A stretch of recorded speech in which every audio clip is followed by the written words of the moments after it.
पर अगर कोई वाहन गति कर रहा है तो वो किस प्रकार की गति के अधीन आएगा? सर जी बाड़मेर से हैं। बिल्कुल बिल्कुल चंदन जी। समतल सड़क पर अगर वाहन की गति है तो वो किस प्रकार की गति होगी? तो देखो, जब भी अपन बात कर रहे हैं समतल सड़क की,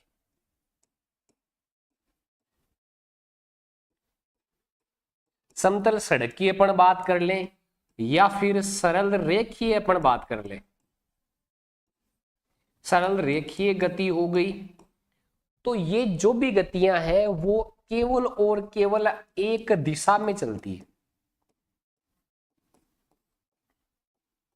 और जो एक दिशा में चलेगी वो कौन सी हो जाएगी? वो हो जाएगी एक विमीय गति। कौन सी गति हो जाएगी? एक विमीय गति। बहुत बढ़िया, बहुत बढ़िया, सबके शानदार आंसर आ रहे हैं। एक विमीय गति है वो अपना राइट आंसर हो जाएगा। अब देखो, अपन सामान्यतः क्या करते हैं कि जब भी अपन पढ़ते हैं, अब गणित को इस टॉपिक से जोड़ के देखो, जब भी अपन बात करते हैं अपने पास में, आप किरण की बात कर लो, अपन रेखा की बात कर लो, रेखा खंड की बात कर लो, अगर जब भी इस रूप में अपने पास में कोई भी गति आ जाए ना, तो वो हमेशा किसका होगा? एक विमीय उदाहरण होगा। सिर्फ और सिर्फ सीधी रेखा की गति आ जाए। अब जैसे मान लो एक फिसलन पट्टी दे रखी है, फिसलन पट्टी पे बच्चा जैसे ही फिसलेगा तो वो एक डायरेक्शन में ही जाएगा, तो वो भी गति कौन सी हो जाएगी? एक विमीय गति हो जाएगी। तो ध्यान रखना, एक ही दिशा में चल रहा है तो वो कौन सी गति हो जाएगी? एक विमीय गति हो जाएगी।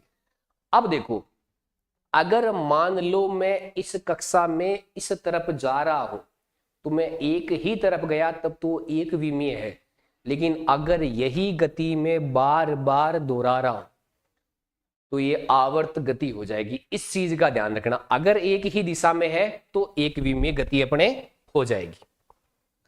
इसके बाद में चलते हैं अपन नेक्स्ट क्वेश्चन की ओर। अगर वर्ताकार पथ पे कोई कण गति कर रहा है तो वो गति किस प्रकार की गति होगी? अपना पथ है वो किस प्रकार का है? वृत्ताकार पथ है। तो देखो, अपन बात करते हैं वृत्ताकार पथ की।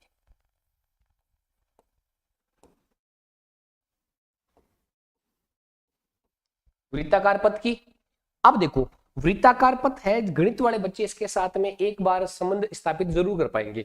जैसे अपन ने पढ़ा कि वर्ताकार है तो दीर्घ वर्ताकार भी तो हो सकती है, बिल्कुल हो सकती है।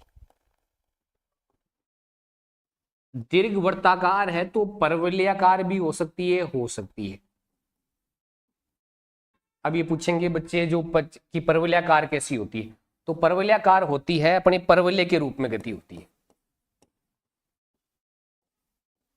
परवलय का रूप मतलब एक, जब अपन किसी चीज को फेंकते हैं तो वो एक घुमावदार पथ का पालन करती है, तो उसके लिए भी परवलयाकार गति अपने पास में आ गई, वृत्ताकार गति आ गई, दीर्घवृत्ताकार गति अपने पास में आ गई। इस प्रकार की अगर कोई आयताकार पथ भी आ गया, कोई भी आयताकार पथ आ गया, घुमावदार पथ आ गया, घुमावदार सड़क पे चलने वाला घुमाव आ सकता है, वहां पे आ गई। अगर वर्गाकार पथ भी आ गया, जो आकृतियां 2D के अंदर शामिल होती है, 2D के अंदर, तो उसमें वर्ताकार पथ आ गया, दीर्घवृत्ताकार पथ आ गया, परवलयकार आ गया, आयत के जैसा पथ आ गया, मोड़ वाला घुमाव वाला पथ आ गया है, वर्गाकार पथ आ गया। अगर इनमें से किसी भी प्रकार के पथ पर अगर कोई गति हो रही है तो वो कौन सी गति हो जाएगी? द्विविमीय गति है वो हो जाएगी। कौन सी गति हो जाएगी? द्विविमीय। जैसे अगर घड़ी की सुई गति कर रही है, बिल्कुल वर्ताकार पथ हो जाएगा, वो हो जाएगा। दीर्घ वर्ताकार में ग्रह सूर्य के चारों ओर चक्कर लगाते हैं तब भी किस गति का हो जाएगा? वृत्ताकार गति का हो जाएगा। अगर अपन किसी वस्तु को फेंकते हैं और वो वापस घूम के इस प्रकार से पृथ्वी तक आ जाती है तो वो परवलयाकार पथ हो जाएगा, तो उसके अंदर भी अपनी कौन सी गति हो जाएगी? वृत्ताकार गति हो जाएगी। अगर मान लो अपन यू चल के ये आयताकार पथ बनाते हुए आते हैं तब भी कौन सी गति हो जाएगी? द्विविमीय गति अपनी हो जाएगी। मोड़ आ गई सड़क पे, मोड़ की गति आ गई, इस प्रकार से मोड़ आ गया, वो भी कौन सा हो जाएगा, द्विविमीय गति हो जाएगी। और अगर वर्गाकार पथ है तब भी कौन सी हो जाएगी, द्विविमीय गति हो जाएगी। इतना केवल समझ के आपको करना है कि जब भी अपने पास में इनमें से किसी प्रकार की भी गति आ गई, यानी वो एक सीधी रेखा में जाने के बजाय मुड़ के वापस आ रहा है, तो वो गति कौन सी हो जाएगी, द्विविमीय गति अपने पास में हो जाएगी। अब इसके बाद में चलते हैं, अगर एक पक्षी है वो आकाश में उड़ रहा है तो उसकी गति किस प्रकार की होगी। तो देखो, अगर पक्षी आकाश में उड़ रहा है तो वो एक दिशा में नहीं उड़ेगा, वो घूम के भी आ सकता है या वापस नीचे की ओर, ऊपर की ओर, दाएं बाएं, किसी भी दिशा में जा सकता है। तो अगर इस प्रकार की गति है तो वो कौन सी गति हो जाएगी, वो गति हो जाएगी त्रिविमीय गति।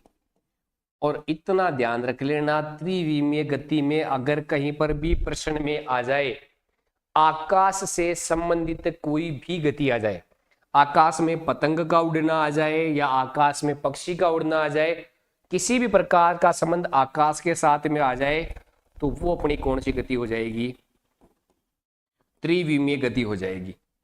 अच्छा, अगर कोई गोलाकार गति हो रही है, ध्यान रखना वर्गाकार में और गोलाकार में, अगर गोलाकार गति हो रही है या फिर बेलनाकार भी गति हो रही है, तब भी वो किसका अंदर आ जाएगी, पक्षी के जो त्रिविमीय गति वाली है उसके अंदर आ जाएगी।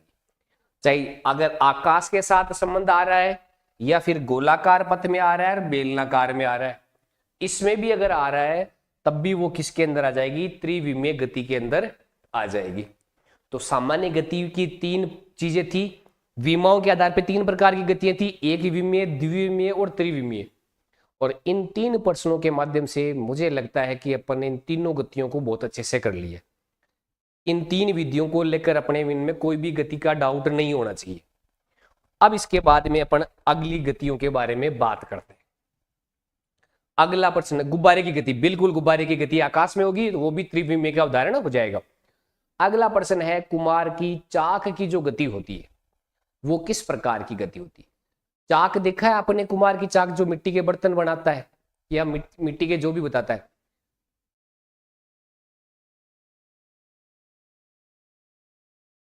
महेश यादव जी बिल्कुल। देखो, हम यही कहेंगे जो नोट्स आपके पास है उनसे पढ़े, जितना मटेरियल आपके पास है केवल एक मटेरियल पढ़े, चाहे किसी भी प्रकार की बुक पढ़े, केवल एक बुक पढ़े, एक से ज्यादा बुक ना पढ़े। एक बुक अपने पढ़े और बाद में अपने साथ में जो भी क्वेश्चन है उनको आप लगाते रहिए। अगर वो आपकी बुक से आपके क्वेश्चन बन रहे तो आपकी तैयारी सही दिशा में चल रही है। कुम्हार की चाक की गति, अब यहां पर बच्चे कंफ्यूजन हो रहे हैं और इसी कंफ्यूजन के लिए सवाल लाया गया था।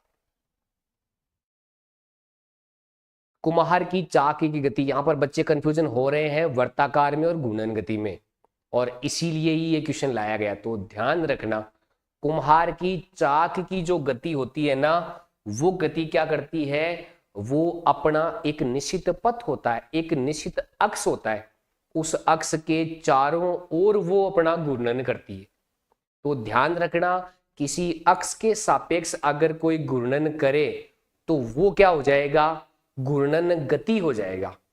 आप देखा है उसमें एक फिक्स है, एक घूर्णन रहेगा और उसके चारों ओर घूमता हुआ पहिया, तो घूर्णन बिल्कुल पहिए की तरह ही वो घूम रहा है, तो वो गति कैसी हो जाएगी, घूर्णन गति हो जाएगी।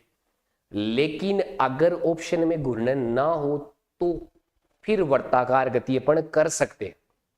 ध्यान रखना, अगर ऑप्शन में घूर्णन गति जैसा कोई ऑप्शन नहीं हो तो अपन वृत्ताकार गति कर सकते हैं। तो यहां पर ये किसका उदाहरण हो जाएगा, घूर्णन गति का उदाहरण अपने पास में हो जाएगा। ध्यान रखना, जब भी कोई चीज एक अक्ष के सापेक्ष, एक पॉइंट के सापेक्ष लगातार घूम रही है, उस पॉइंट को अक्ष मान के वो अपनी गति कर रही है, उस पॉइंट को घूर्णन गति मान के अगर वो कर रही है तो वो कौन सी गति हो जाएगी, घूर्णन गति हो जाएगी। और अगर घूर्णन गति का ऑप्शन नहीं है तो कौन सा होगा, वृत्ताकार हो जाएगा। इसीलिए ध्यान रखना, जब तक घूर्णन गति दे रखी है तब तक किसका हो जाएगा, घूर्णन गति का उदाहरण हो जाएगा। अच्छा, आपने एक देखा होगा, प्रयोग करके देखा है, आप एक लट्टू को घुमाते हो, तो वो क्या करता है, घूमता रहता है, तो उसकी गति भी कौन सी गति हो जाएगी, घूर्णन गति अपने पास में हो जाएगी। तो नमस्ते निहाल चौधरी। तो जब भी अपनी गति होगी उसमें पहले ये देखना है क्या वो अपने अक्ष पे भी घूम रहा है, क्या वर्ताकार तो घूम रहा है लेकिन क्या अपने अक्ष पर घूम रहा है। अब अगर अपने अक्ष से घूम रहा है तो सबसे पहले वो किसका उदाहरण हो जाएगा, घूर्णन गति का उदाहरण हो जाएगा। इसके बाद में अब आते हैं अपने असली क्वेश्चन पर। अपना असली क्वेश्चन आ रहा है, 4 क्वेश्चन एक साथ। अपने को सरल रेखीय गति के बारे में भी अपन समझेंगे, अपन वर्ताकार गति के बारे में भी समझेंगे, अपन दोलन गति के बारे में भी समझेंगे और कंपन गति के बारे में भी अपन बात करेंगे। 4 गतियों के लिए अपने पास में 4 ऑप्शन दे रखे हैं, कौन सा ऑप्शन किस गति के लिए सही होगा। घड़ी की सुई की गति भी पहले घूर्णन का उदाहरण होके फिर वर्ताकार का उदाहरण होगी, बिल्कुल डीके मीणा जी। तो देखो सरल रेखा में तो आप इन चारों में से देखो ऐसी कौन सी है जो एक सीधी रेखा में एक ही तरफ गति हो रही है। तो आप यहां देखोगे तो पत्थर है वो वर्ताकार घूम रहा है, झूला है वो भी एक घूम रहा है, वीणा का तार कभी आगे की तरफ कभी पीछे की ओर। लेकिन अगर फिसल पट्टी पर अगर बालक है वो फिसल रहा है तो वो किस प्रकार की गति हो जाएगी, उसकी एक ही दिशा में हो जाएगी। और एक दिशा में होगी तो एक विमीय या सरल रेखीय गति अपने पास में हो जाएगी। दूसरा वृत्ताकार, तो अपन ने रस्सी पर बांध के अपन ने घुमाया एक पथ को, तो वो क्या हो जाएगा, वृत्ताकार गति अपने पास में हो जाएगी। तो अपन घुमा रहे हैं तो कौन सी हो जाएगी, पत्थर को रस्सी से बांधकर घुमाना, वृत्ताकार का। अब यहां पर देखो दोलन गति और कंपन गति। दोलन गति और कंपन गति के अंदर ध्यान से अंतर समझ लेना। अंतर है क्या, कंपन गति में आवृत्ति ज्यादा होती है। जब भी अपन बात करते हैं ना तो यहां पर क्या होता है, जो आवृत्ति होती है वो अधिक होती है और दोलन में आवृत्ति होती है वो कम होती है। बस इतना सा बेसिक अंतर है कि जब कम आवृत्ति के साथ में आवर्त गति हो रही है तो वो दोलन गति कहलाती है, और अधिक आवृत्ति के साथ में अगर कोई आवर्त गति हो रही है तो वो कौन सी कहलाएगी, कंपन गति। तो वीणा का तार की जो आवाज है ना उसकी आवृत्ति ज्यादा होती है, तो आवृत्ति ज्यादा है तो वो किसका उदाहरण हो जाएगा, कंपन गति का उदाहरण हो जाएगा। और दोलन गति का क्या हो जाएगा, झूले की गति। झूला एक फिक्स आवर्त के अंदर अपना दोलन पूरा करता है, एक राउंड पूरा करता है, तो उसका क्या मतलब हो जाएगा, एक दोलन पूरा करना हो जाएगा।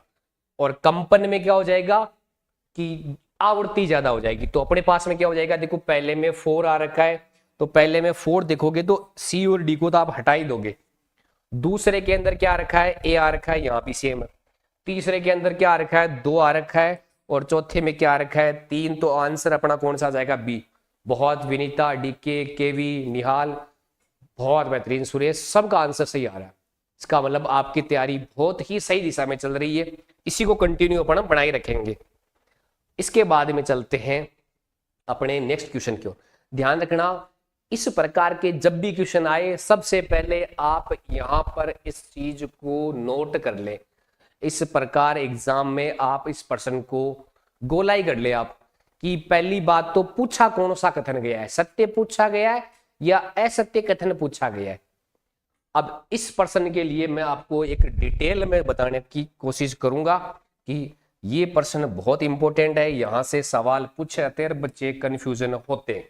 तो एक बार इसके डिटेल में पढ़ लो।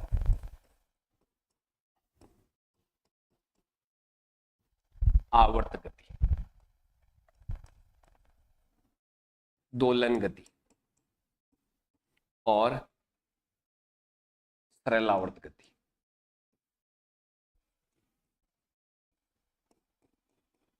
और इसको क्या बोल देते हैं, एसएचएम भी बोल देते हैं, सिंपल हार्मोनिक मोशन। इन तीनों की बात अपन करते हैं। तो यहां पर आवर्त गति के अंदर 2-3 शब्द का ध्यान रखना, पूरी परिभाषा रखने की कोई जरूरत नहीं है, शब्द का ध्यान रखना। पथ का अनुसरण करती है, क्या करती है, पथ का अनुसरण करती है, यानी जिस पथ पे चल रही है उसी पथ को बार बार दोहराती है। और वो भी कब दोहराती है? निश्चित समय अंतराल में। मतलब समय का अंतराल है वो फिक्स होना चाहिए कि हर, सरला चौधरी राधे राधे, बिल्कुल राधे राधे। तो अपना समय अंतराल है वो भी निश्चित होना चाहिए, और जिस पथ पे चल रही है उसी पथ पर बार बार अगर कोई गति हो रही है तो वो गति कौन सी हो जाएगी? आवर्त गति हो जाएगी। इसमें कोई दिक्कत नहीं है। अब देखो यहां पे दोलन गति की बात करें तो दोलन गति में क्या होगा? एक बिंदु मान लो या एक कोई भी एक निर्देश मान लो, उसके सापेक्ष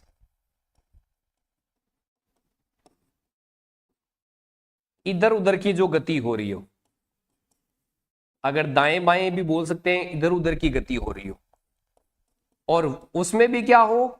गति का दोहरान हो, एक बार नहीं बार बार ये गति हो रही हो, और वो भी कैसे? निश्चित समय अंतराल में।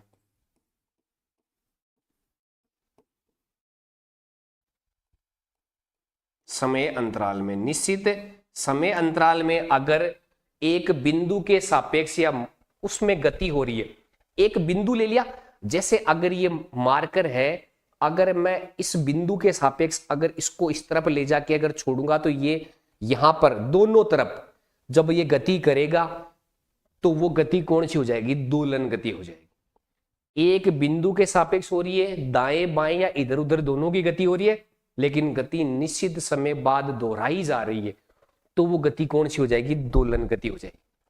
अब यहां पे समझ लेना, यहां पे अपन बात करें तो क्या हो जाएगा? सेम कंडीशन यही रहेगी, बस इतना सा फर्क है, छोटे दोलन के साथ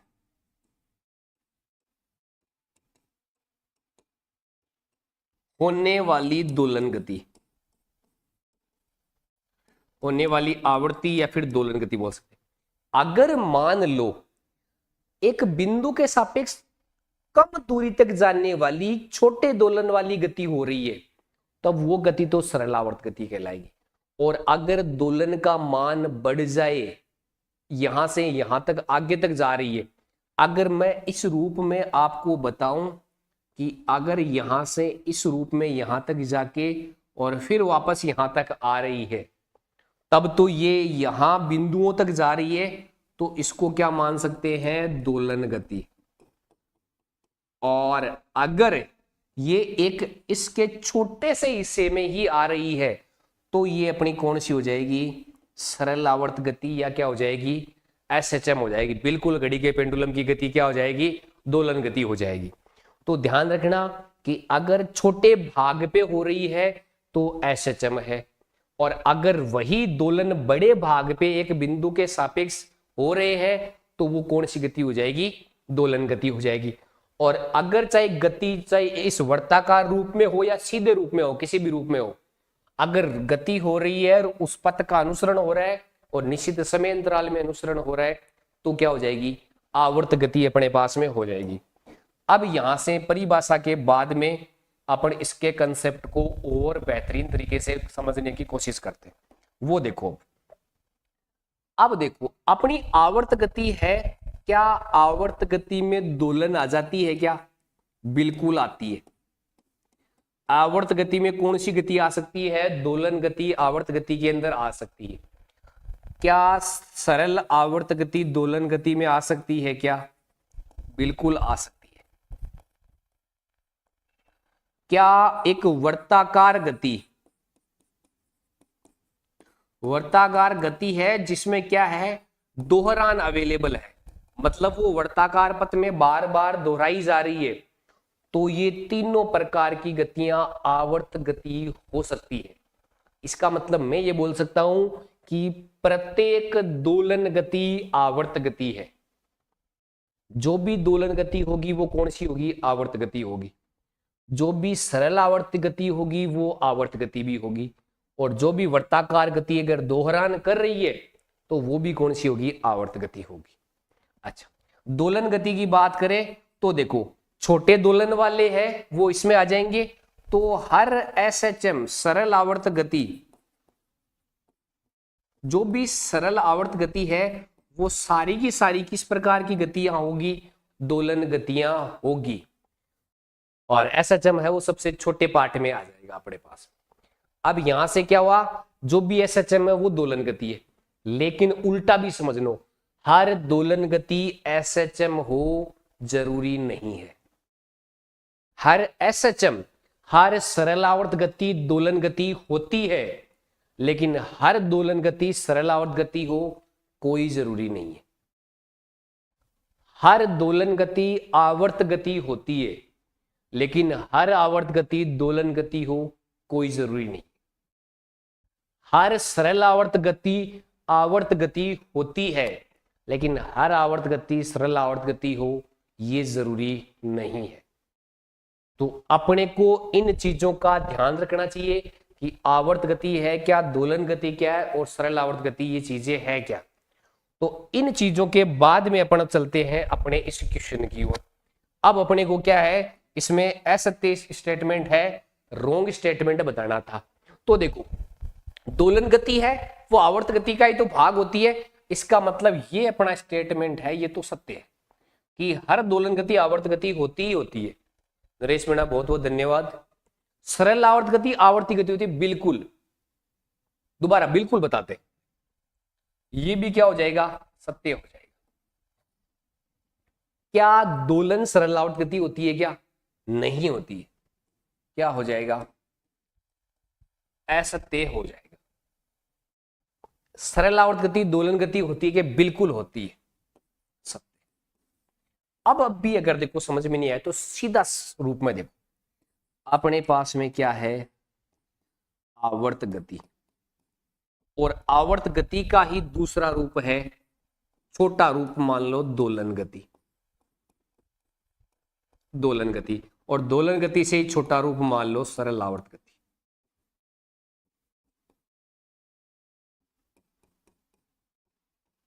इतना समझ में आ गया कि आवर्त गति से छोटी दोलन गति, उससे छोटी सरल आवर्त गति, इसमें कोई दिक्कत नहीं है। अब समझो इसको, यहां से फिर दोबारा समझ आए। अब यहां से पीछे से उल्टा चलना है अपने को। हर दोलन गति आवर्त गति होती है, सत्य। पीछे से चलना है, हर दोलन गति आवर्त गति होती है, सत्य। हर सरल आवर्त गति दोलन गति होती है, सत्य। हर सरल आवर्त गति होती है, सत्य। ये समझ में आया। अपन इस रूप में चल रहे हैं तब तो ये सत्यता की बात आ जाएगी, लेकिन अगर अपन यहां से हर आवर्त गति क्या दोलन होती है क्या, तो अपने पास में अपना आंसर क्या आ जाएगा, यहां पर क्या आ जाएगा, असत्य आ जाएगा। हर आवर्त गति दोलन गति नहीं होती है। यहां से क्या हर दोलन गति सरलावर्त गति होती है क्या, नहीं होती है, कौन सा हो जाएगा, असत्य हो जाएगा। अब नहीं लगता मेरे को कि आपका कोई भी प्रश्न इससे गलत होगा। पूरा डिटेल में अपन ने अलग से देख लिया, और यहां से अपन अलग से देख सकते हैं कि यहां से इधर चल रहे हैं तो पीछे से जो भी आएगा इस गति तक वो सारी सत्य रूप में होगी, वो सारी अवेलेबल होगी, लेकिन यहां से जो ये क्रम चलेगा वो असत्य होगा। तो यहां से अपना जो इसमें असत्य पूछा गया था, तो अपना राइट आंसर है वो कौन सा हो जाएगा, ये वाला जाए। ठीक है जी, बिल्कुल समझ में आएगा। बिल्कुल इसी तरह से अपने क्लास में अपन हर क्वेश्चन को डिटेल से समझते हुए चलेंगे। अब बता दो, यहां से बहुत ही इंपॉर्टेंट कंसेप्ट अपने पास में आता है। ये कंसेप्ट अगर आपके समझ में आ गया तो आपको एसएचएम से संबंधित सारे कंसेप्ट समझ में आ जाएंगे। एसएचएम होता है जो सरल आवर्त गति होती है, उसकी जो माध्य स्थिति होती है, जो माध्य स्थिति होती है, इस माध्य स्थिति पर किसका मान अधिकतम होता है। माध्य स्थिति का मतलब, अगर मान लो ये एक रस्सी के साथ में एक पत्थर लटका हुआ है, अगर मैं इसको इस तरफ खींच के छोड़ूंगा ना तो ये बार बार यूं घूमता रहेगा। तो इसके जो बीच की स्थिति है, वो बीच वाली स्थिति है, वो मध्य स्थिति कहलाएगी। देखते हैं कैसे। तो अगर मान लो मेरे पास एक पेंडुलम है और यहां पर मैंने एक पत्थर बांध रखा है, अब अगर मैं इसको इस तरफ से ले जाकर वापस इस तरफ लेके आऊंगा इसको थोड़ा सा बड़ा कर देते हैं अपन। इस रूप में अगर हम लेके आएंगे इसको, तो ये अपना क्या हो जाएगा, एसएचएम गति हो जाएगी। ज्यादा बड़ा दिखा है, दोलन वाला एसएचएम अपन बता रहे हैं। अब देखो, इन जो दो बिंदु हैं इनको बोला जाता है चरम सीमा, कि ये जो दोलन है यहां आगे तक आ रहा है, और इसको भी अपन क्या बोलेंगे, चरम सीमा। यानी इससे आगे ये जो भी बिंदु है या दोलन है, इससे आगे नहीं जाएगा। अब अपन बात करते हैं कि इस वाले पॉइंट को अपन बोलते हैं माध्य स्थिति। क्या बोलते हैं, माध्य स्थिति।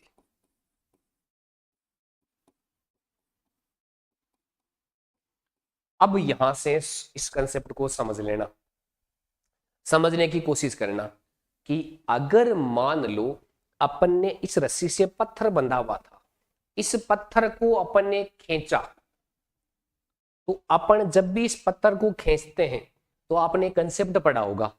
कौन सा कंसेप्ट पढ़ा है आपने? कंसेप्ट ये पढ़ा है कि जब भी अपन एक गुलेल को खींचते हैं तो उसमें कौन सी ऊर्जा बनती है, स्थितिज ऊर्जा। जब भी अपन किसी धनुष को खींचते हैं तो उसमें कौन सी ऊर्जा बनती है, स्थितिज ऊर्जा।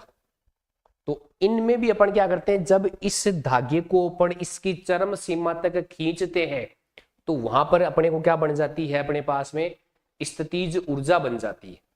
मतलब उसकी स्थिति में चेंज हुआ, पहले यहां पे था यहां पे आ गया, स्थिति में बदलाव हो गया। स्थिति में बदलाव से जो ऊर्जा बनती है वो कौन सी होती है, स्थितिज ऊर्जा। तो जितना दूर जा रहा है उतनी स्थितिज ऊर्जा ज्यादा होती है। तो अपन इसको ये लिख सकते हैं कि यहां पर क्या होगा, स्थितिज ऊर्जा ये क्या होगी, अधिकतम। अगर चरम बिंदु है तो अपनी स्थितिज ऊर्जा क्या हो जाएगी, अधिकतम। और ये अपन अब एक चीज समझ के चलते हैं कि स्थितिज ऊर्जा और गतिज ऊर्जा दोनों एक साथ है, वो नहीं चल सकती।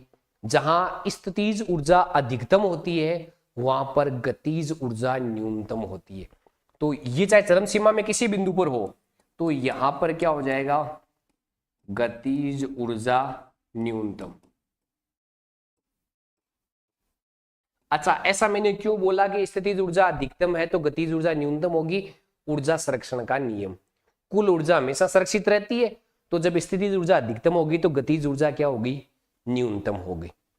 अब अगर स्थितिज ऊर्जा अधिकतम हो गई तो स्थितिज ऊर्जा के कारण विस्थापन भी क्या हो गया, अधिकतम।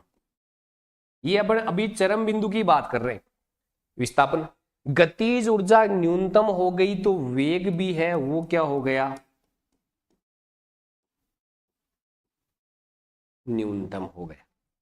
और अपन यही जो दोलन गति की या फिर एसएचएम की बात करते हैं ना, तो उसमें अपन ये देखते हैं कि जो बल होता है ना, वो बल लिखा जाता है F बराबर माइनस के गुणा अक्ष से, और अक्ष क्या होता है, विस्थापन। तो विस्थापन जहां ज्यादा होगा वहां बल भी ज्यादा होगा। तो ये बल है वो कहां ज्यादा हो जाएगा, चरम सीमा पर बल भी क्या हो जाएगा, अधिकतम हो जाएगा। ये चीजें अपन ने देख ली। अब अपन बात करते हैं इसके बाद में, जहां बल ज्यादा होगा F बराबर एम ए, तो m तो सेम रहेगा, तो यहां पर त्वरण भी क्या हो जाएगा, अधिकतम हो जाएगा।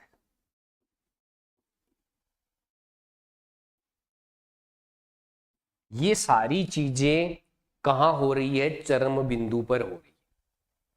अब अगर मध्य बिंदु की बात करें तो जो वहां न्यूनतम हो रहा है वो यहां पर अधिकतम हो जाएगा। वहां न्यूनतम क्या क्या हो रहा है, गतिज ऊर्जा। तो यहां पर गतिज ऊर्जा ये क्या हो जाएगी, अधिकतम। और दूसरा, यहां पर वहां वेग न्यूनतम हो रहा है तो यहां पर क्या हो जाएगा, वेग है अधिकतम। और बाकी जितनी भी चीजें हैं कौन कौन सी, चाहे आप बात कर लो स्थितिज ऊर्जा की, चाहे बात कर लो विस्थापन की, चाहे अपन बात कर लें बल की, या फिर बात कर ले अपन त्वरण की, ये कैसे होते हैं? न्यूनतम।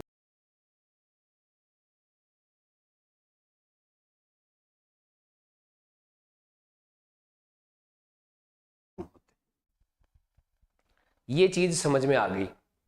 सब कंफ्यूजन में है। देखो एक चीज आप ये देखो, जब आप इस चीज को बीच में ला रहे हो तो क्या ये जब आपने इसको बहुत स्पीड से क्या खींच के लाया है तो बीच वाली जगह पर जब तक ये रुकेगी नहीं ना तब तक इस जगह पे स्पीड इसकी सबसे ज्यादा होगी। ये यहां बीच वाले पॉइंट पे आते ही हाथों हाथ ऊपर चला जाएगा और फिर जैसे दोबारा जैसे ही बीच में आएगा हाथों हाथ इस तरफ चला जाएगा। इसका मतलब बीच वाला जो मध्य बिंदु वाला पॉइंट है ना वहां आते ही इसका वेग बढ़ जाता है, क्योंकि हाथों हाथ दोनों तरफ चला जाता है बीच में आते ही। जब तक गति रुक नहीं जाती है तब तक बीच के अंदर ही इसका वेग क्या होता है? सर्वाधिक। और जब वेग ज्यादा होता है तो गतिज ऊर्जा भी क्या हो जाएगी? ज्यादा हो जाएगी। तो अपने को तो इतना ही ध्यान रखना है, बाकी सारी चीजों से अपन भूल ही जाओ। अपने को क्या ध्यान रखना है कि माध्य स्थिति पर दो ही चीज ज्यादा होती है, वेग ज्यादा हो गया तो उसकी गतिज ऊर्जा ज्यादा होगी। बाकी चीजें मध्य स्थिति पे न्यूनतम है और वेग और गतिज ऊर्जा है वो मध्य स्थिति पे ज्यादा है, तो बाकी सारी चीजें कहां ज्यादा होगी? चरम सीमा पर ज्यादा होगी। समझ गए इस चीज को? तो अपने को यहां से पूछा गया था मध्य स्थिति पर और अधिकतम पूछा गया है, तो मध्य स्थिति पर अधिकतम गतिज ऊर्जा और वेग है, तो दोनों में से ऑप्शन कौन सा हो जाएगा? ऑप्शन बी है वो क्या हो जाएगा अपना? सही हो जाएगा। अब आप ये सोच के देखो अपन एक प्रश्न के साथ में कितने कंसेप्ट क्लियर करके चल रहे हैं। मध्य स्थिति पे कौन कौन सी चीजें ज्यादा है, कौन सी चीजें कम है, चरम सीमा पे कौन सी चीजें ज्यादा है, कौन सी कम है। चलिए नेक्स्ट क्वेश्चन की ओर चलते हैं, अपने अगले क्वेश्चन की ओर। अगला क्वेश्चन है निम्न में से किस वस्तु का जड़त्व न्यूनतम होता है? अपने पास में अपने को चार चीजें दे रखी है और चार चीजों में अपने को ये बताना है कि ऐसी कौन सी चीज है जिसका जड़त्व न्यूनतम होता है। बिल्कुल ठीक है जी, आ गया नया क्वेश्चन, करो सोल्व। तो पहली बात तो अपने को पता होना चाहिए कि जड़त्व है क्या। न्यूनतम और अधिकतम तो अपन निकालते रहेंगे, लेकिन कम से कम अपने को पता ये होना चाहिए कि ये जो जड़त्व है ये है क्या। इस जड़त्व के बारे में पता होना चाहिए। तो जब भी अपन जड़त्व की बात करते हैं तो जड़त्व होता क्या है? वस्तु के द्रव्यमान की माप। अगर किसी भी चीज का द्रव्यमान है तो उस द्रव्यमान को मापना ही जड़त्व कहलाता है। द्रव्यमान को मापना ही जड़त्व कहलाता है। अब आप समझ गए, तो इसका मतलब अपन ये बोल सकते हैं कि अगर जिसका द्रव्यमान ज्यादा होगा उसका तो जड़त्व भी ज्यादा होगा और जिसका द्रव्यमान कम होगा उसका जड़त्व भी कम होगा। तो इनमें से कौन सी वो चीज है जिसका द्रव्यमान सबसे कम लग रहा है? तो अपन ये देखें तो यहां पर इसका द्रव्यमान है वो न्यूनतम हो जाएगा।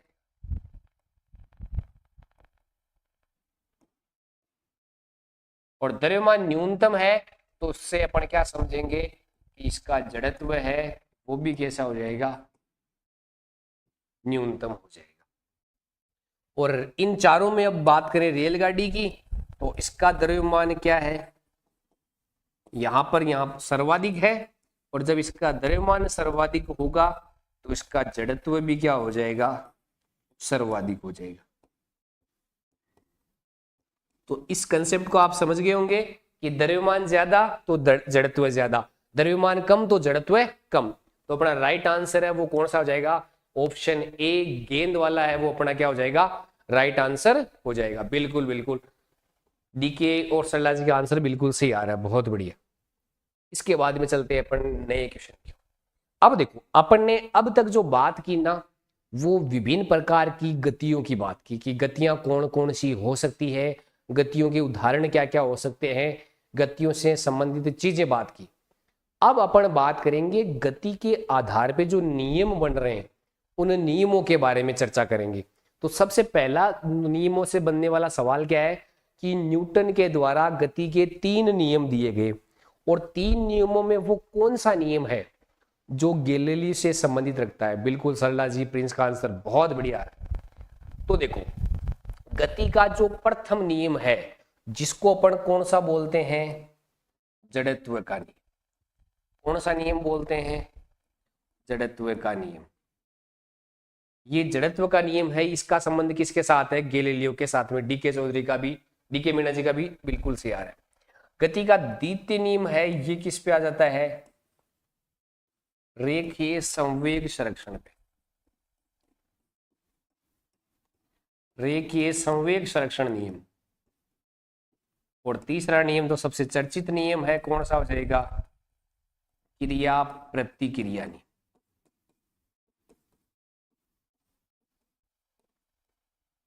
तो गैलीलियो से संबंध दर्शाने वाला कौन सा था? गति का पहला नियम था जड़त्व वाला, बिल्कुल इजी सा कंसेप्ट है। सेकंड वाला संवेग संरक्षण का, और थर्ड वाला क्रिया प्रतिक्रिया नियम का।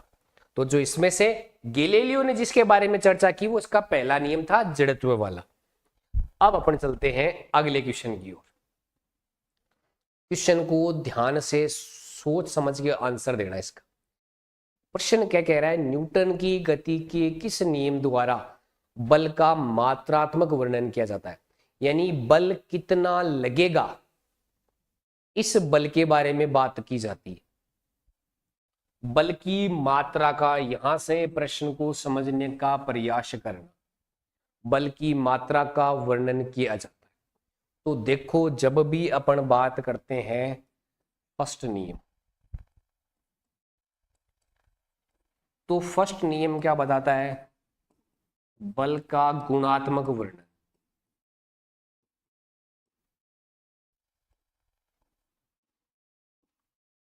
कैसा वर्णन करता है? बल का गुणात्मक वर्णन करता है। सेकंड नियम की जब भी अपन बात करते हैं, वो बताता है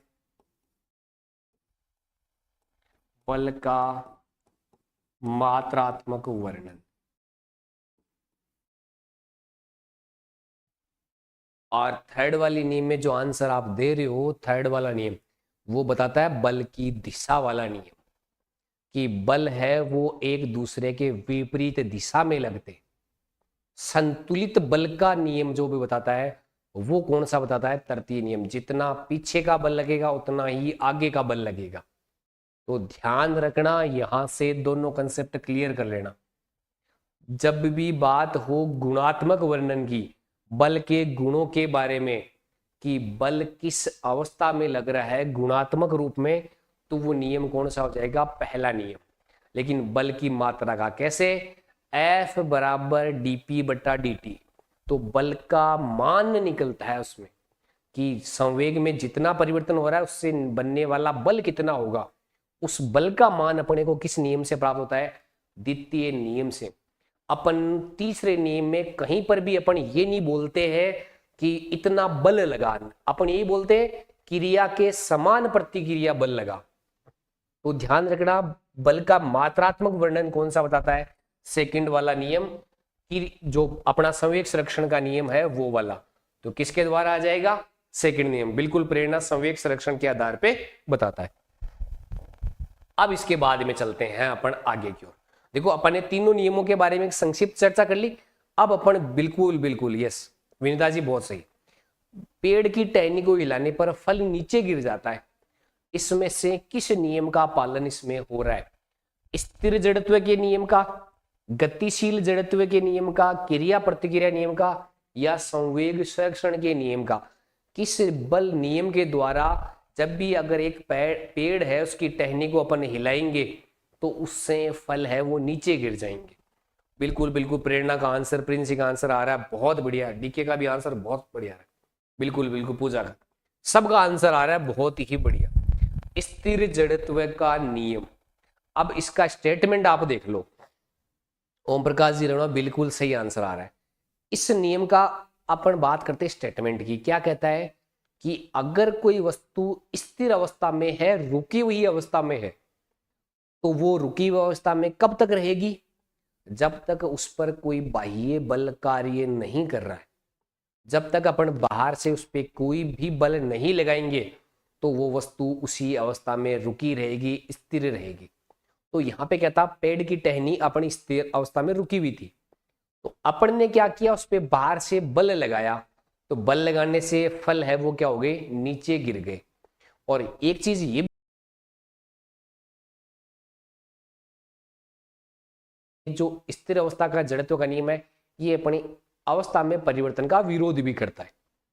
तो पहले रुका हुआ था, रुकी हुई चीज से अपन कुछ चीज को गतिमान करवाते। ध्यान से समझ लेना, पहले अगर कोई चीज स्थिर अवस्था में है और उससे अपन गति करवा रहे हैं तो उस पर बल लगाना पड़ेगा, तो वो तो आता है स्थिर जड़त्व के नियम में। और अगर कोई चीज पहले से चल रही है और उसको स्थिर अवस्था में लाने के लिए अपने को बल लगाना पड़ रहा है, तो वो किस पे आ जाएगा, गतिशील जड़त्व में। तो यहां पे क्या हो जाएगा, अपन क्या करेंगे, स्थिर अवस्था पर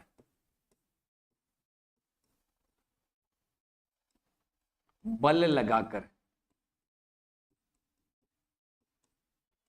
गति करवाना। आपको कोई भी एग्जाम्पल रटने की जरूरत नहीं है, आप तो सिर्फ इतना देख लो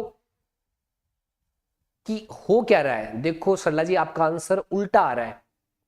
गाड़ी का अचानक रुकने पर, पहले गाड़ी क्या कर रही थी, चल रही थी, तो चली हुई गाड़ी आ गई ना, तो चली हुई को रोकना तो सेकंड वाले में आ जाएगा। यहां पे क्या हो जाएगा, अपने पास में जो गतिशील होगी, गतिशील अवस्था पर बल लगाकर रोकना, वो किसका उदाहरण हो जाएगा, गतिशीलता वाले का उदाहरण हो जाएगा। ध्यान रखना। वी रेवाड़ सर, बिल्कुल बिल्कुल धन्यवाद सर। अगर जब भी अपन कोई चीज रुकी हुई है और उसको गति करवा रहे हैं, तब तो स्थिर जड़त्व का नियम। और बस पहले से चल रही है और अपन रोक रहे हैं, तो वो गतिशील अवस्था का हो जाएगा। और अगर रुकी ही बस को अपन अचानक चला रहे हैं, तब वो स्थिर जड़त्व का नियम। दोनों को समझो, चलती हुई बस को रोकने पर अपन कहां जाएंगे, आगे की ओर जाएंगे, तो वो गतिशील अवस्था का नियम हो जाएगा। रुकी हुई बस को अचानक चलाएंगे तो यात्री पीछे की ओर जाएंगे, वो किसका हो जाएगा, स्थिर जड़त्व का। अपने को उदाहरण रटने की जरूरत नहीं है, समझना इतना है, रुकी हुई चीज को चला रहे हैं ऐसा अगर आपको लगे तो स्थिर जड़त्व है। अगर कोई चीज चल रही है और उसको रोक रहे हो, गतिशील जड़त्व है। और क्रिया प्रतिक्रिया नियम वाला तो अपन पढ़ ही चुके, इसमें बात संवेग संरक्षण वाला सेकंड नियम पे आता है, तो इसमें किसका आ जाएगा, स्थिर जड़त्व का नियम आ जाएगा। समझ में आ गया कंसेप्ट। केवल आपको इन दो ही चीजों पे फोकस करके चलना है। एग्जाम्पल एग्जामिनर कुछ भी दे दे, अपनी मर्जी से बना के दे दे, केवल इन दो कंडीशन पे ही अपना सारा कंसेप्ट क्लियर हो जाएगा। अब अपन बात करते हैं, ये देखो, लंबी कूद में खिलाड़ी कूदने से पहले तेज रफ्तार से दौड़ता है। अब देखो, लंबी कूद में पहले खिलाड़ी दौड़ रहा है, लास्ट में कूदने के बाद रुक जाता है, तो पहले क्या है, गति कर रहा है, और गति करने के बाद रुक रहा है, तो कौन सा हो जाएगा, गतिशील जड़त्व का नियम हो जाएगा। समझ में आ गया ये वाला प्रश्न। लंबी कूद में क्या कर रहा है, खिलाड़ी दौड़ रहा है, और दौड़ने के बाद में सी और डी वाला आगे वाले प्रश्नों में क्रिया और प्रतिक्रिया नियम आएगा ना, बिल्कुल आगे प्रश्न आएगा उन्हीं का भी, इसीलिए उनको इस प्रश्न में नहीं समझाया। तो जब वो पहले चल रहा है और चलने के बाद में कूदने के लिए वो रुकेगा, तब कौन सा हो जाएगा, गतिशील जड़त्व का नियम हो जाएगा। और ये जो क्रिया प्रतिक्रिया संवेग संरक्षण है, थोड़ा सा धैर्य बना के रखे, आगे इन पे भी क्वेश्चन आ रहे हैं। बिल्कुल अपना इस चैप्टर या किसी भी चैप्टर को अपन पूरी डिटेल के साथ पढ़ते हुए चलेंगे, आपका एक भी डाउट नहीं रहेगा। ये लो, ध्यान रखना, बहुत बार ऐसा हुआ है कि जड़त्व के नियम को दो ही रूपों में बता दिया जाता है। ध्यान रखना, जड़त्व के नियम को दो ही रूपों में पढ़ा जाता है। जो अपना जड़त्व का नियम है ना, स्थिर जड़त्व जो नियम, पहला नियम, उसमें तीनों आते हैं। कौन कौन से, एक तो आता है स्थिर जड़त्व का, दूसरा क्या आ रहा है, गतिशील जड़त्व का, और तीसरा दिशा का जड़त्व भी आता है। ध्यान रखना, जब नहीं पढ़ा है अब तक तो इस कंसेप्ट को और याद कर लेना। देखो स्थिर वाले में क्या पढ़ा, रुकी हुई चीज को चलाना, चलती हुई चीज को रोकना गतिशील है, लेकिन चलती हुई चीज की दिशा बदल देना। समझ गए? ये कार चल रही थी, जैसे ही घुमावदार सड़क आई अपन ने इसको घुमाया तो इसकी दिशा क्या हो गई, बदल गई। यात्री पे कुछ भी लग रहा हो, अपने पास तो क्या है, सिर्फ इतना है कि जैसे ही मोड़ आया अपन ने उसकी दिशा बदल दी, और दिशा बदलते ही कौन सा नियम आ गया, दिशा का जड़त्व नियम आ गया। समझ रहे हो इस चीज को? तो अपने पास में राइट आंसर है वो कौन सा हो जाएगा, दिशा के जड़त्व का हो जाएगा। समझ गए? इन तीनों का जड़त्व वाले नियम से कोई भी प्रकार का डाउट नहीं होना चाहिए। रुकी हुई चीज को चलाना स्थिर जड़त्व है, चलती हुई चीज को रोकना गतिशील जड़त्व है, दिशा बदल देना दिशा का जड़त्व। चलते हैं इसके बाद में नेक्स्ट क्वेश्चन की। ये लो, अब आपका पहले आंसर आ रहा था कि सर संवेग संरक्षण वाले का भी तो बताओ। ये रहा संवेग संरक्षण का। गति के कौन से नियम है जो संवेग संरक्षण पे काम करते हैं, अपने को इनमें से बताना है वो कौन सा नियम है वो संवेग संरक्षण पे काम करता है। समझ गए? तो बिल्कुल कंटिन्यू आंसर करते रहिए और सेशन को लाइक और शेयर करते रहिए अपने दोस्तों के साथ। हाँ, सबका सिलेक्शन करवाना है। कहीं पता चला आपने जितने पढ़ रहे हो उतने का सिलेक्शन हो रहा है, बाकी लोगों का भी सिलेक्शन करवाना। हाँ, तो शेयर करते रहिए बस। देखो कौन सा नियम रेखीय संवेग, अभी अपन पढ़ के आए कि जो प्रथम नियम है वो तो जड़त्व का नियम है, लेकिन जो द्वितीय नियम है ना वो कौन सा है, संवेग संरक्षण पे, रेखीय संवेग संरक्षण पे आधारित होता है। संवेग संरक्षण पे कैसे आधारित होता है, अपन सीधा सा पढ़ के आते हैं कि जो लगने वाला बल है ना वो संवेग में परिवर्तन की दर पे डिपेंड करता है। तो यहां पे संवेग क्या होता है, सुरक्षित रहता है। संवेग क्या होता है, सुरक्षित रहता है। तो अपना है जो आंसर है वो कौन सा हो जाएगा, द्वितीय नियम। संवेग संरक्षण का P बराबर mv, बहुत बढ़िया प्रेरणा। संवेग का सूत्र क्या हो जाएगा, P बराबर mv। क्या हो जाएगा भाई, P बराबर mv, जहां पर m तो क्या हो जाएगा, द्रव्यमान हो जाएगा। क्या हो जाएगा, द्रव्यमान। v क्या हो जाएगा, वेग हो जाएगा। समझ गए इस चीज को? तो ये नियम किस पे आधारित हो जाएगा, द्वितीय नियम पे। अब इसके बाद में चलते हैं यहां से। अब जब प्रेरणा ने ये बता दिया कि संवेग का सूत्र,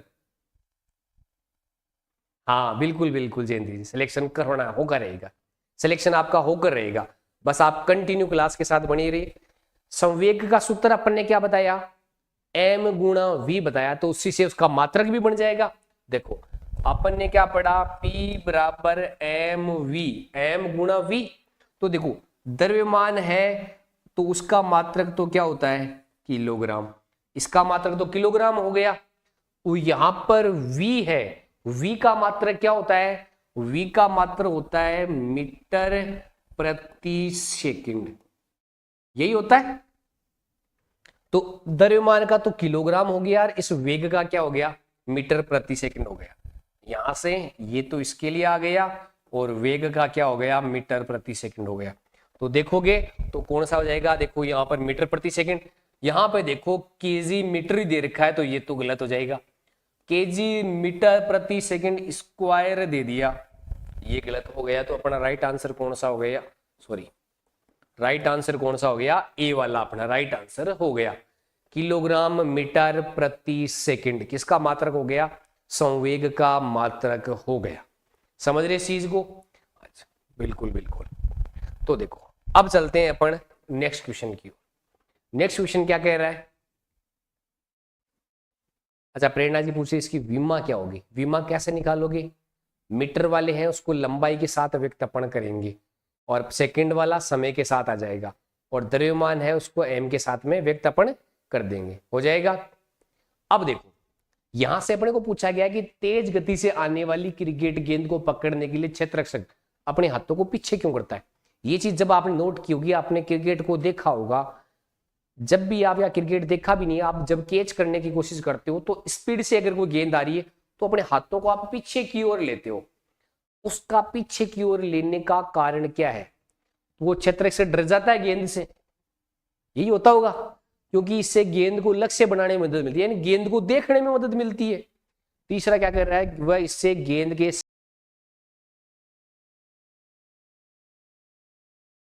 संवेग को कम करके उसके लगने वाले बल को कम करता है। क्या ऐसा होता है क्या? तो बिल्कुल यही होता है। जब अपन बात कर रहे हैं समय के साथ संवेग में परिवर्तन ही तो देखते हैं, और समय अपन उसको एक्स्ट्रा दे रहे हैं। अगर मैं गेंद को यहीं पर पकड़ूं तो अगर मान लो 10 सेकंड में उसको मैं पकड़ रहा हूं और एक गेंद को मैं पीछे ले जाता हूं तो समय बढ़ जाएगा। समय बढ़ते ही बल का मान क्या हो जाएगा? कम हो जाएगा। तो वो संवेग में संवेग को कम करता है, जिससे क्या हो जाएगा? लगने वाला बल का मान क्या हो जाता है? कम हो जाता है। बिल्कुल प्रेरणा, समय बढ़ता है तो चोट भी कम लगती है, क्योंकि बल कम लग रहा है तो बल कम लगेगा तो चोट भी कम लगेगी। और आधारित किस पे हो जाएगा? तो डीके का बहुत ही बेहतरीन है कि ये किस पे आधारित हो जाएगा? संवेग संरक्षण पे। बहुत बढ़िया। और संवेग संरक्षण वाला कौन सा नियम है? तो अभी अपन ने पढ़ा सेकंड वाला नियम। इसका मतलब आपको चीजें आसानी से समझ में आ रही है। सरला चौधरी का भी आंसर है दूसरा नियम। बहुत बढ़िया। इसके बाद में चलते हैं अपने आगे की ओर। बताया था आपको कि क्रिया प्रतिक्रिया नियम पे भी अपन बात करेंगे। तो देखो क्रिया प्रतिक्रिया नियम क्या कह रहा है कि गति का जो तीसरा नियम है ना, उसके बारे में सत्य कथन बताना है, राइट स्टेटमेंट बताना है कि प्रत्येक क्रिया के लिए समान परंतु विपरीत दिशा में प्रतिक्रिया होती है। यानी जितनी मात्रा में क्रिया होगी उतनी मात्रा में प्रतिक्रिया होगी। फर्क क्या रहेगा? कुल दिशा है वो बदल जाएगी। क्या बदल जाएगी? दिशा बदल जाएगी। फिर दूसरा है क्रिया व प्रतिक्रिया बल सदैव दो भिन्न भिन्न वस्तुओं पे लगते हैं। यहां से इसको इंपोर्टेंट तरीके से समझ लेना भाई। तीसरा है, अब इसमें दोनों को बताना है इसमें कौन सा सही है। बहुत प्रेरणा का आंसर आ रहा सी, बहुत बढ़िया। प्रिंस का भी आंसर आ सी, समझो।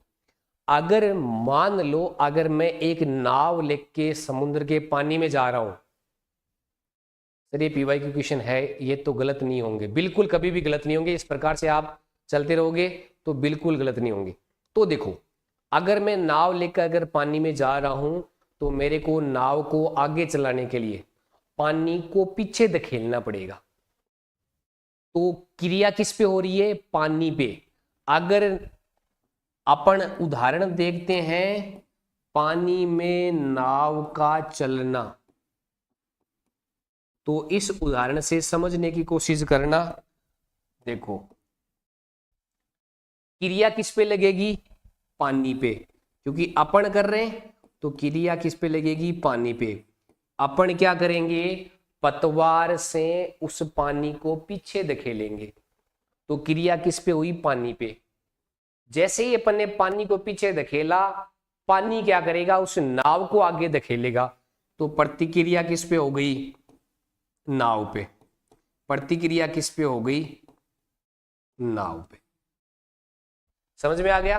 तो क्रिया और प्रतिक्रिया होती दोनों बराबर है, दोनों अपोजिट डायरेक्शन में होती है, लेकिन इतना भी ध्यान रखना है कि क्रिया और प्रतिक्रिया दो अलग अलग वस्तुओं पे होती है। और जब अगर विपरीत दिशा में, अगर मान लो क्रिया इस दिशा में लग रही है तो प्रतिक्रिया इस दिशा में लगेगी, तो बनने वाला कोण कितना हो जाएगा? 180 डिग्री। कई बार ये भी पूछा जा सकता है, बिल्कुल होगी, आज की क्लास होगी, इसके जस्ट बाद में होगी, 5-7 मिनट के बाद में इसकी क्लास होगी मैनेजमेंट। कोण कितने का होगा? 180 डिग्री का। तो यहां पर अपने राइट आंसर क्या हो जाएगा? ऑप्शन सी, ए और बी जो है। आरपी मीणा जी गुड इवनिंग। तो ये दोनों स्टेटमेंट है वो क्या हो जाएंगे? राइट हो जाएंगे। इसके बाद में यहां तक अपन ने बात की, वो बात थी अपने थ्योरी वाले क्वेश्चनों की। इनसे संबंधित थ्योरी वाले क्वेश्चन पूछे जाते हैं, उनकी अपन ने चर्चा कर ली। अब अपन बात कर रहे हैं, कई बार इस चैप्टर में से न्यूमेरिकल सवाल भी पूछ लेते, तो न्यूमेरिकल सवालों में आज अपन इसी क्वेश्चन पे चर्चा करेंगे, बाकी अपन चर्चा करेंगे नेक्स्ट क्लास के अंदर, क्योंकि उसके बाद में बाजाजी सर की मैनेजमेंट की क्लास भी होनी है। तो अपन इस लास्ट वाले क्वेश्चन की भी अपन बात करके चलते हैं। तो क्या कह रहा है, अगर दिशा विपरीत रॉकेट की गति नाव की गति होते समय नाव का, बिल्कुल बिल्कुल, तो अपन ऊपर की ओर एक चीज को फेंक रहे हैं और अधिकतम 40 मीटर की ऊंचाई तक ये पहुंचती है। कितने मीटर की ऊंचाई तक पहुंचती है? 40 मीटर की ऊंचाई तक पहुंचती है। तो उसका प्रारंभिक वेग कितना? अब ये इंपॉर्टेंट समझने का सवाल है। अब ये बताओ, अगर मेरे हाथ में ये चीज है, ये मार्कर है, एक वस्तुमान, अगर मैं इस वस्तु को ऊपर फेंकूंगा तो ऊपर फेंकने के बाद होगा क्या कि ये एक ऐसी स्थिति आएगी जहां पे जाके ये रुक जाएगी और उसके बाद में नीचे आ जाएगी। जैसे ही मैं फेंकूंगा एक बिंदु पे रुक जाएगी, वापस नीचे आ जाएगी। तो ऊपर की ओर जो जिस बल से फेंका वो तो अपना कौन सा हो जाएगा? प्रारंभिक वेग। ऊपर की ओर जो लग रहा है वो तो क्या हो जाएगा? प्रारंभिक वेग। कल बिल्कुल इसी के आगे वाले क्वेश्चन भी चलेंगे। ऊपर की ओर तो हो जाएगा प्रारंभिक वेग। जब वस्तु जाके वहां रुक रही है तो वो कौन सा हो जाएगा? अंतिम वेग। यानी जहां जाकर वस्तु रुक जाए फिर तो नीचे की ओर आनी है, वो हो जाएगा अंतिम वेग। अब प्रारंभिक वेग को तो लिखते हैं u से, अंतिम वेग को लिखते हैं v से। तो क्या अंत में जाकर रुक गई है वस्तु? अंत में जाकर यहां से फेंकने के बाद यहां रुकी, फिर नीचे आ गई, तो रुक गई। तो इसका मतलब ये कितना हो जाएगा? 0 हो जाएगा। अंतिम वेग कितना हो जाएगा? 0 हो जाएगा। अब अपने को क्या पूछी है? दूरी पूछी है। सो इसका प्रारंभिक वेग, दूरी कितनी दे रखी है, इसका विस्थापन हो गया, या दूरी जिसको अपन s से लिख देते हैं, कई बार h से भी लिख देते हैं, वो कितना दे रखा है? 40 मीटर दे रखा है। तो देखो u, v और s तीनों कौन से नियम में आते हैं, ये अपन इसके नियम की भी चर्चा अपन कल करेंगे। तो अपने पास में आता है अंतिम जो सूत्र आता है, v स्क्वायर बराबर u स्क्वायर माइनस 2gs। इस सूत्र के आ रहे हैं, बिल्कुल बाजे सर की क्लास जस्ट इसके बाद में आ रही है। तो अब अपन यहां से इसका मान तो अपने कितना हो गया? 0 हो गया। तो अपने पास में क्या बचेगा? अपने पास में बचेगा u स्क्वायर बराबर 2gs। g क्या है? यहां पर गुरुत्वीय त्वरण है। तो अपने पास में क्या हो जाएगा? u स्क्वायर बराबर, अपन इसको क्या ले लेंगे? 2 का 2 रह जाएगा, g रह जाएगा 9.8 और s कितना दे रखा है? 40 दे रखा है। हो गया?